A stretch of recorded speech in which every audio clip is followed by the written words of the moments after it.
Hello viewers, আসসালামু আলাইকুম। Mrs টিউটোরিয়ালের পক্ষ থেকে আপনাদেরকে স্বাগতম। আমি আছি আপনাদের সাথে মোহাম্মদ রফিক হাসান। আজকের ভিডিওতে আমি আপনাদেরকে দেখাবো কিভাবে আপনারা অতি সহজেই এই যে এখানে যেমন আমার এক নাম লেখা আছে এরকম নামটি লিখবেন। তো চলুন ভিডিওটি শুরু করা যাক।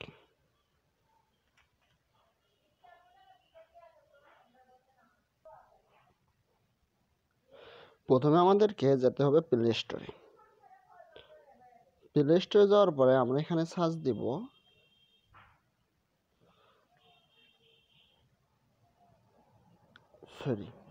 NAV BAR নেববার দিয়ে আমরা সার্চ দেব। আমার নেট কানেকশনটি অফ ছিল। আমরা নেববার দিয়ে সার্চ দিলাম। নেববার দিয়ে সার্চ দেওয়াতে আমাদের ন্যাপ স্লাইড শো ফ্রি নামে যে সফটওয়্যারটি আসছে দেখেন, আপনারা এই সফটওয়্যারটি ডাউনলোড করে নেবেন। তো আমি ডাউনলোড করে বলতে ইনস্টল দিচ্ছি। তো সফটওয়্যারটি আমার ইনস্টল হচ্ছে। ওকে, সফটওয়্যারটি আমার ইনস্টল হয়েছে। আমরা এটা ওপেন করলাম। তো সফটওয়্যারটি ওপেন করার পর আমাদের এইরকম ইন্টারফেস শো করতেছে। তো আমাদেরকে সরাসরি নিয়ে যাচ্ছে সফটওয়্যার। তো এখানে গিয়ে আমরা সিস্টেম ওভারলেতে অ্যালো দিয়ে দেবো।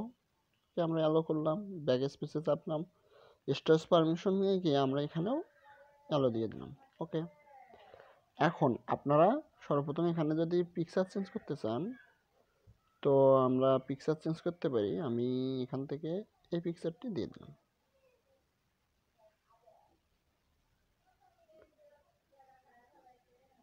ওকে, আমি এই পিকচারটি দিয়ে দিলাম। দেখেন আমার এখানে নিচে খেয়াল করেন, মানে যেখানে আমার এতক্ষণ ছবিটা ছিল, ছবি মানে আমার নাম লেখা ছিল, সেখানটা খেয়াল করেন আপনারা। এখানে একটা পিকচার আপ ডাউন করতেছে। তো এখানে পিকচার অ্যাড হলো। এরপর আমরা কি করব, ওখানে আবার নাম লিখব, তাই না? তো পিকচার যেহেতু আমার ওখানে কাজ করতেছে, আমরা দেখি র্যান্ডম করে দেই, সিকোয়েন্সে থাক। এরপর আমরা নিচের দিকে একটু যাচ্ছি, যাওয়ার পর এখানে দেখতেছি নেভার স্লাইড শো। এখানে টেক্সট নোট নামে একটা অপশন আছে। তো এখানে আমি আমার নাম লিখে দিচ্ছি, রকিব হাসান। অ্যাড। ওকে, আমি অ্যাড করে দিলাম। অ্যাড করে দিয়ে আমরা এটাকে ক্লোজ করে দিলাম। ওকে, দেখেন তারপরেও আমার এখানে নাম শো করতেছে না, কারণ আমি এখানে অন করিনি। ওকে, অন করলাম। দেখেন এই যে আমার নামটা এখানে শো করতেছে। এরপর আমরা ইফেক্টে পালস দিয়ে রাখলাম। ওকে, অ্যানিমেশন স্পিড না, যেমন আছে তেমনই। টেক্সট সাইজ, হ্যাঁ টেক্সট সাইজটা একটু বড় করে দেই, তাহলে আমাদের দেখতে সুবিধা হবে। কিন্তু আপনারা যেহেতু পুরো ভার্সনটি ইউজ করতেছেন না, বা আমিও পুরো ভার্সনটি ইউজ করতেছি না, এই জন্য আমাদের কালারটা আমরা চেঞ্জ করতে পারবো না। প্রিমিয়াম অ্যাপ হলে আমরা কালারটা চেঞ্জ করতে পারতাম। তো যেহেতু আমরা কালার চেঞ্জ করতে পারবো না, এই পর্যন্তই আমাদের কাজ এইদিকে গেল। এরপর আপনার থিকনেসে গিয়ে আমরা এই যে উপরে দেখেন একটা লাল দাগ শো করতেছে, খেয়াল করেন। এই যেখানে একটা লাল দাগ শো করতেছে, এই লাল দাগটাকে আমরা যেখানে দিতে চাইবো দেখেন সেখানে যাচ্ছে।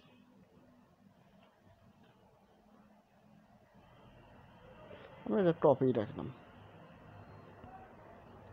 এরপর এটার যদি আমরা কালার চেঞ্জ করতে চাই, সেম অপশন আমাদের। যদি আমরা এটা কোনোটা কালার পরিবর্তন করতে যাই, তাহলে আমাদেরকে কি করতে হবে, প্রিমিয়াম ভার্সনটি কিনে নিতে হবে।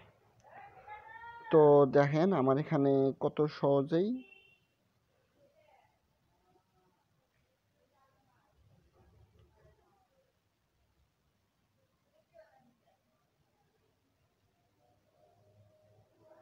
সমস্তটা আমরা করতেছি।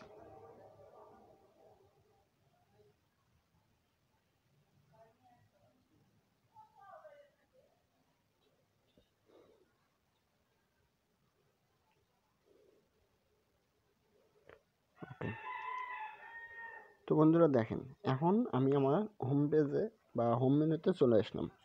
দেখেন আমার এখানে কিন্তু নাম এখনও শো করতেছে। তো এই ছিল আমার আজকের ভিডিও। যদি ভিডিওটি আপনাদের ভালো লেগে থাকে অবশ্যই ভিডিওতে লাইক দিবেন। যদি ভিডিও সম্পর্কে আপনাদের কোনো মতামত থেকে থাকে অবশ্যই তা কমেন্ট বক্সে লিখে জানাবেন এবং চ্যানেলটি অবশ্যই সাবস্ক্রাইব করে পাশে থাকা বেল বাটনটিতে ক্লিক করে দেবেন নতুন নতুন সব ভিডিওর আপডেট পাওয়ার জন্য। ধন্যবাদ সবাইকে, ভালো থাকবেন।